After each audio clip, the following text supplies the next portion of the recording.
Ilan na ang napatawad ninyo sa mga taong nasa listahan ng mga ayaw nyo, galit kayo, meron kayong mga hinanakit, merong mga sama ng loob na ang lalim-lalim?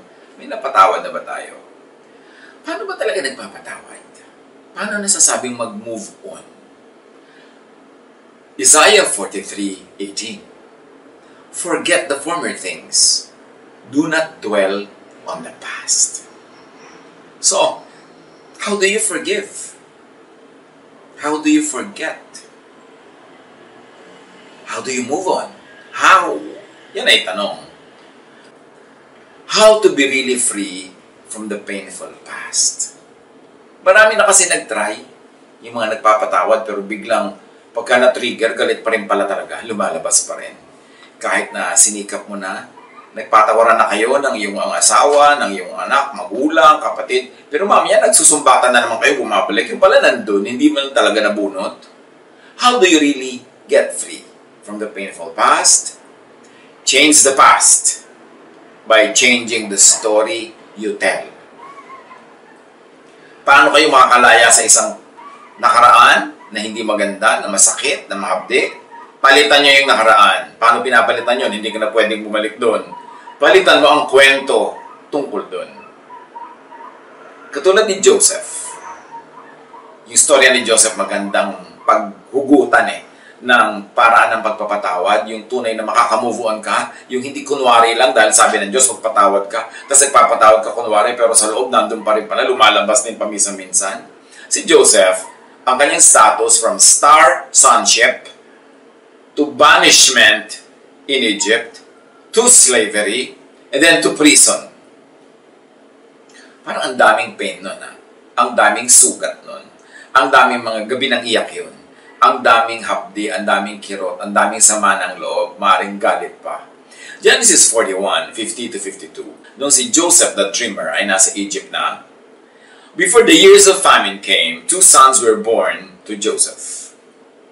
Joseph named his firstborn Manasseh and said, "It is because God has made me forget all my trouble and all my father's household." So, ganito ni-reclaim ni Joseph ang past. Ganito niya ni-retell ang past. Ang anak niya, pinangalan niyang Manasseh. Na ang ibig sabihin, God has made me forget. Sabi ganun, papangalanan ko siya ng ganun kasi ang totoo nangyari sa buhay ko, ipinalimot na sa akin ng Diyos ang lahat ng naging hapdi, sakit at kirot ko sa bahay ng aking ama dahil sa mga kapatid ko na inapi-api ako and sold me to slavery. Ni-reclaim ni Joseph yung past by naming his son in a very positive way to emphasize the positive thing that God had done to him in spite of his past. Then the second son, he named Ephraim and said, "It is because God has made me fruitful in the land of my suffering." So you see, imbes na magmukmok si Joseph, lagi niyang alalahanin at i-reprise at i-replay yung mga kaapihan niya, yung pain niya, yung sorrow niya, pinangalanan niya ang anak niya na God has made me fruitful. In the very land of my suffering, umasenso ako, yumaman ako, naging makapangyarihan ako, so papangalanan ko ang anak ko na Ephraim. So you see, Joseph was reclaiming his past, retelling it in a way that was beautiful and powerful. Yung iba, paano makakalaya sa past? Yung naalala nyo yung kaapihan nyo ng bata kayo, maalala mo yung tiya mong masungit, yung tatay mong lasenggo, yung nanay mong binggogera at chismosa. Tuwing kukwento mo yun, negative. Lagi na lang na hindi ka na pag-aral, hindi ka na bigyan ng ganitong damit for junior and seniors prom, lagi hindi ka na bigyan ng allowance, inapi ka ng yung stepmother, ng yung stepfather, and keep retelling and retelling that, your bitterness just keeps replaying, lumalalim pa yung ugat. How can you move on kung ganon? Joseph reclaimed his past by beautifying what was not beautiful. And you can do that. There was a change of story sa buhay ni Joseph. Sabi niya, God has made me forget, and I move from suffering to fruitfulness. Proverbs 23:7. As someone thinks within himself, so is he. So think of yourself as a victim, you are a victim. Think of yourself as a winner, you are a winner. Think of yourself as full of sorrow, you are sorrowful. So kung gusto mong palitan kung sino ka, palitan mo ang pag-iisip mo tungkol sa iyong sarili. Kung gusto mong palitan yung past, palitan mo ang pagkukwento tungkol sa past. Ang repackaging, yung angle ng storya. Think of your past as you want it to be. Reshape and repossess the past. Lahat sa atin na merong bahagi ng nakaraan na pangit, malungkot, madugo, hindi pwede kayo mag-move on. Kasi lagi yung maalala. Magpe-pretend ka lang na nag-move on, pero hindi. Pag na-trigger, bumabalik. Kailangan balikan nyo yung kwento at ibahin nyo ang pagkukwento doon. Hanapan siya ng pinakamagandang version na totoo rin, hindi yung binubola mo lang sa sarili mo. At yun ang i-play up. Yun ang pataasin. Yun ang i-lift up. Kung pangit ang kwento ng past mo, ang pangit doon ay maaaring perception mo lang. So you can go back to your past and change your perception. Kaya mahalaga yung binabalikan mo yung nakaraan, hindi lang lilimutin, tatabunan, magpe-pretend it never happened. No, you can never forget that way. Balikan mo siya, hanapan mo na maganda, at yung maganda na yun, ang ikwento mo na, yun ang gawin mong main feature ng yung storya. Kasi baka naman hindi talaga pangit. Akala mo lang. So review your perception. And apply Romans 8:28. And we know that in all things, God works for the good of those who love Him, who have been called according to His purpose. So kung ngayon, sa part ng iyong buhay na ito ngayon, sa oras ng buhay mo, nakakita ka na ng purpose sa buhay, nakita mo na yung blessing ng Diyos, balikan mo yung nakaraan, at ikwento mo yon sa sarili mo at sa iba bilang paghahanda para sa ngayong present mo. Na yon ay nire-purpose ng Panginoon. Na ang yon ay paghahanda, no? At ang Diyos ay kumilos sa kabila ng nakaraan na yon at naging ganito kang ngayon. Doon ka lang makakalaya sa isang past na hindi masyadong pleasant. So, be free from the past. You don't just move on. You can't move on. You could only forget paminsan-minsan. Pero pag naalala mo, babalik ulit ang lahat ng pain and anger. Kaya sa Genesis 42:22-23, Reuben replied, yung kapatid ni Joseph na isa sa mga nang-api sa kanya, "Didn't I tell you not to sin against the boy? But you wouldn't listen. Now we must give an accounting for his blood." So you see, itong magkakapatid na ito, dahil ibinenta nila si Joseph to become a slave, buong buhay nila, yun ang kwentong binabalik-balikan ng kanilang gunita, yun ang kwentong nagbumulto sa kanila lagi. Kaya hanggang ngayon, buhay na buhay pa yung past at hindi pa sila nakakalaya. Kasi yun pa rin ang kwento at hindi nila naiba yung kwento na yun. So they have been imprisoned in that very bad plot, in that very bad story. Classic example of being unable and willing to change the story. So they are stuck in guilt, in negative feelings. So, to be free from the past, to change the past, change your perception of the past. Isipin mo, ay, kaya naman pala nangyari sa akin nung araw yun para maging ganito ako ngayon today. Kasi kung hindi naman nangyari sa akin yun nun, hindi ako ganito today. Yan, you can change the perception of the past, then you can be free from the pain of the past. Pagandahin ang kwento. Lalo't kung maganda ang napuntahan mo sa buhay, kung maganda ang iyong kalagayan, kahit saan ka nang galing, dito ka nag-end, ang ganda-ganda, pagandahin mo na, kahit doon ako galing, dito ako napunta, o yung pala, preparation yun para maging ganito ako, para ka makalaya. Pagandahin ang kwento.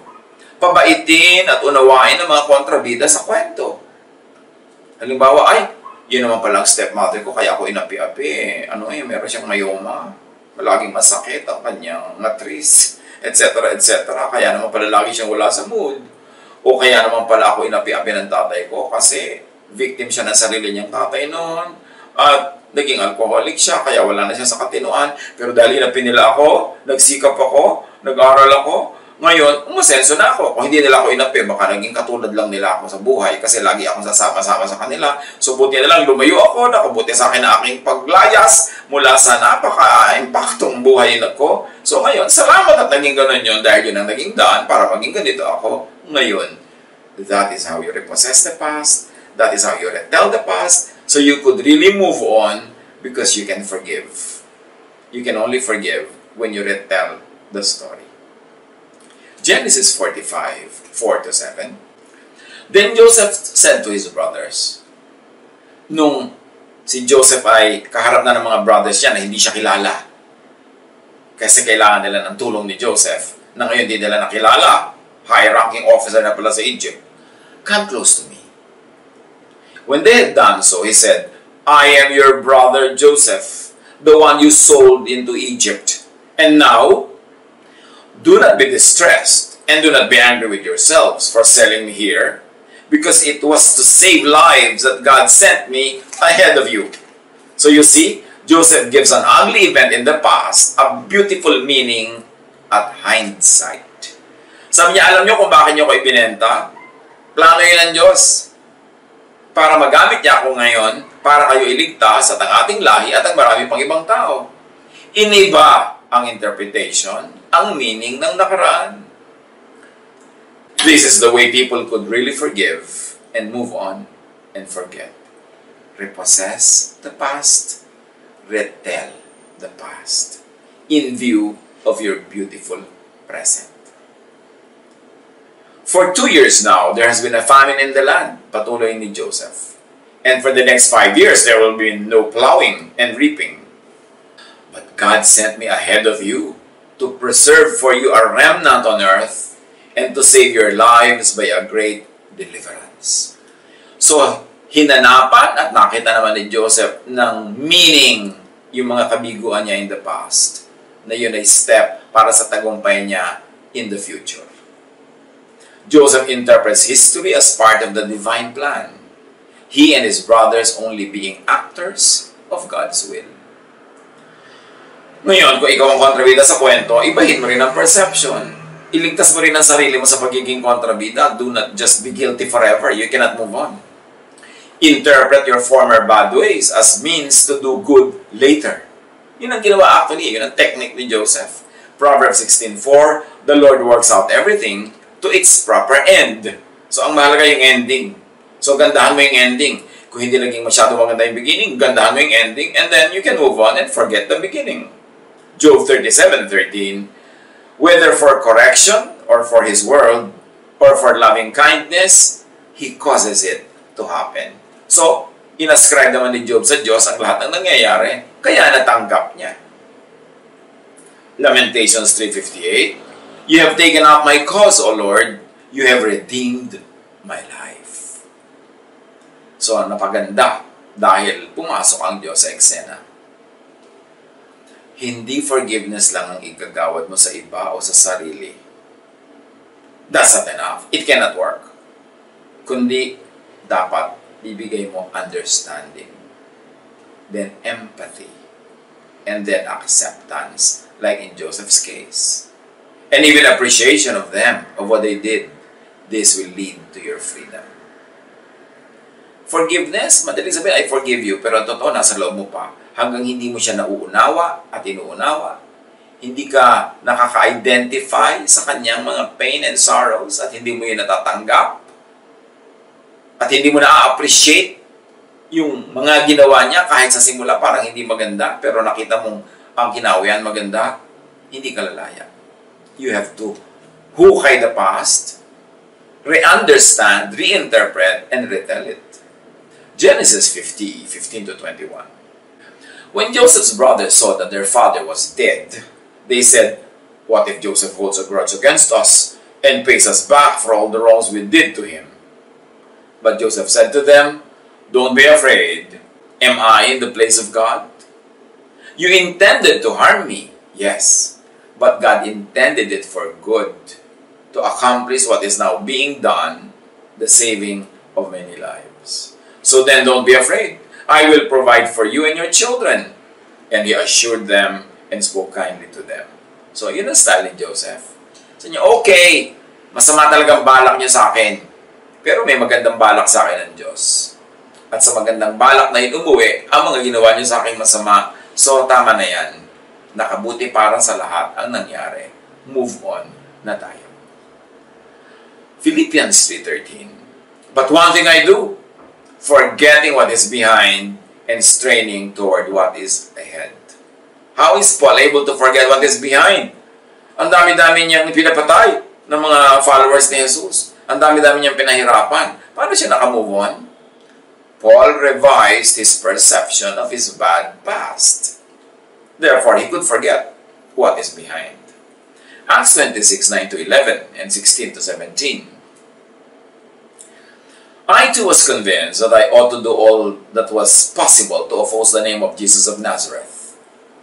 And that is just what I did in Jerusalem. On the authority of the chief priests, I put many of the Lord's people in prison. And when they were put to death, I cast my vote against them. Many a time I went from one synagogue to another to have them punished, and I tried to force them to blaspheme. I was so obsessed with persecuting them that I even hunted them down in foreign cities. Until Jesus talked to Paul according to the report of Paul. Nasabi sa kanya ni Jesus, "Now get up and stand on your feet." So remember, get up, stand on your feet. Recovery yan.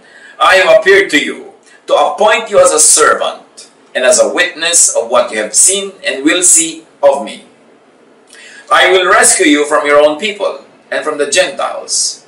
I am sending you to them. At pagkatapos, kinausap ng Diyos, kinausap ni Jesus, yung isang gagamitin niya para makarecover si Paul. Acts 9, 10-16. There was a follower of Jesus in Damascus named Ananias. In a vision, the Lord said to him, "Ananias." And Ananias answered, "Here I am, Lord." The Lord said to him, "Get up and go to the street called Straight Street. Find the house of Judas and ask for a man named Saul from the city of Tarsus. He is there now, praying. He has seen a vision in which a man named Ananias came and laid his hands on him so that he could see again." So in other words, sinasabi ni Jesus kay Ananias, pumunta ka doon para maging instrument ka na makakita uli si Saul. But Ananias answered, "Lord, many people have told me about this man. They told me about the many bad things he did to your holy people in Jerusalem. Now he has come here to Damascus. The leading priests have given him the power to arrest all people who trust in you." So in other words, ang thesis dito ni Ananias, a bad past, I or we will not forget. Bad ang past ni Paul. But the Lord said to Ananias, "Go. I have chosen Saul for an important work. I want him to tell other nations, the rulers, and the people of Israel about me. I will show him all he must suffer for me." So, there's another formula here to forget. Change the interpretation of the future to the angry people's satisfaction. You see, galit sila Ananias at takot sila kay Paul or Saul na naging Paul. Pero ang sabi ng Panginoon, hayaan mo na. May iutos ako sa kanya. Marami siyang gagawin at magdudusa siya ng sobra-sobra dahil sa akin. And dahil doon, na-change na yung perception ng future na si Paul ay hindi na magiging tagapagpahirap sa kanila, si Paul na ang mahihirapan. So in a matter of speaking, nagkaroon ng balancing ito, naging madali para kay Ananias to move on. So may another technique here na pwede nating ma-derive, makuha. Change the perception of the past so you can move on, or change the perception of the future so you can move into the future. So to be free from the past, if this is done about the past and the future, that it is revisited and retold, reinterpreted, then you really move on. Not just forgetting the pains of the past or the fears of the future, which you can't, but now you even appreciate them. 2 Corinthians 4:16-18. Kaya't hindi kami nasisiraan ng loob kahit na humihina ang aming katawang lupa. Patuloy namang lumalakas ang aming espiritu araw-araw. Ang bahagya at panandali ang kapighati ang dinaranas namin ngayon ay magbubunga ng kagalakang walang hanggan at walang katulad. Kaya't ang paningin namin ay nakatuon sa mga bagay na di nakikita at hindi sa mga bagay na nakikita. Sapagkat panandalian lamang ang mga bagay na nakikita, ngunit walang hanggan ang mga bagay na di nakikita. So how are people able to accept their present, which is very hard, very difficult? They interpret it in terms of a preparation for a glorious future. So they are able to bear with the present, even looking forward, hopefully, happily, joyfully to the future instead of feeling bad and bleak and hopeless. Laging ganon, you retell, you reinterpret. Pero totoo truthful retelling, truthful reinterpretation. Hindi yung magmumukmuk ka, puro lungkot ang makikita mo, tititig ka na lang lagi sa mga nakakaiyak. Sabi gano'n, kahit mahirap to ngayon, wala itong kwenta pag i-compare sa benefit na napapala namin ngayon at benefit na pupuntahan namin. 1 Peter 5:10, pagkatapos nyo magtiis sa loob ng maikling panahon, ang Diyos na siyang pinanggagalingan ng lahat ng pagpapala, ang siyang magbibigay sa inyo ng kaganapan, katatagan at lakas ng loob at isang pondasyong di matitinag.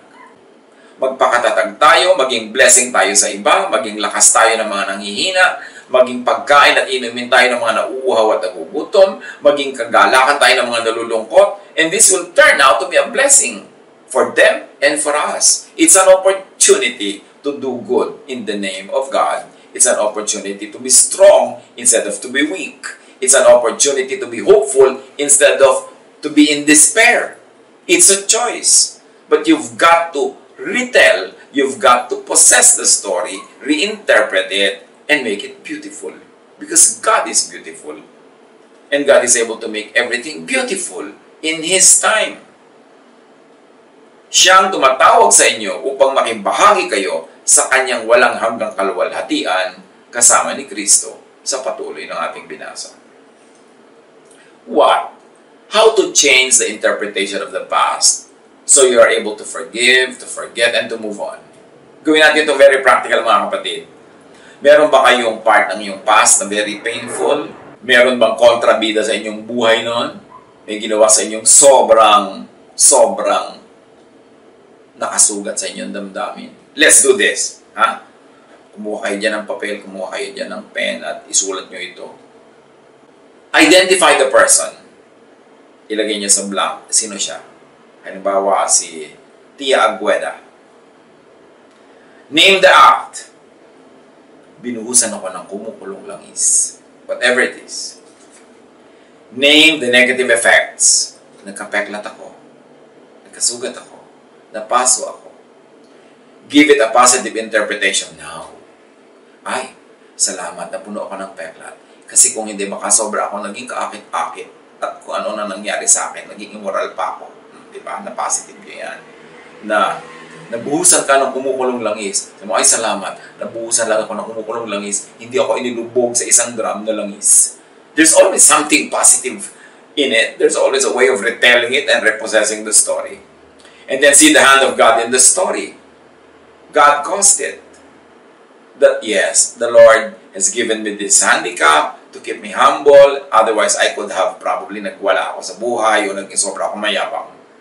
God gave it a good result, an ending and meaning.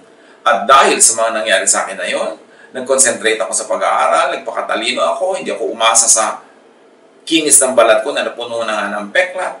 So, tumaas ang aking mga marka, naging magaling ako sa school, at nagkaroon ako ng napakagandang career. See the logic or the reason behind the act and the event. Kayo na mag-supply niyan. And see the good effect in you. Kayo mag-supply. Then be thankful for it. Now, you are ready to forgive. Dito pwede na. Doable na. Kasi naunawa nyo na ang nangyari. Nakita nyo na yung ganda nun. At kung naunawa nyo pa si Tia Agueda, na kaya naman pala siya gano'n, masyado siyang repressed and suppressed, hindi nagka-boyfriend kahit kailan, kaya galit na galit sa'yo na iinggit siya sa'yo, kaya kanya binusan ng mantika kasi ang dami mong manliligaw. So nakita mong victim siya. At ngayon hindi mo lang siya uunawa, naawa ka pa. Awa pa ang nangyari. Only then can you really forgive. And do not forget, Tia Agueda, you can't change the meaning of the story, change its value, then move on. God bless all of us.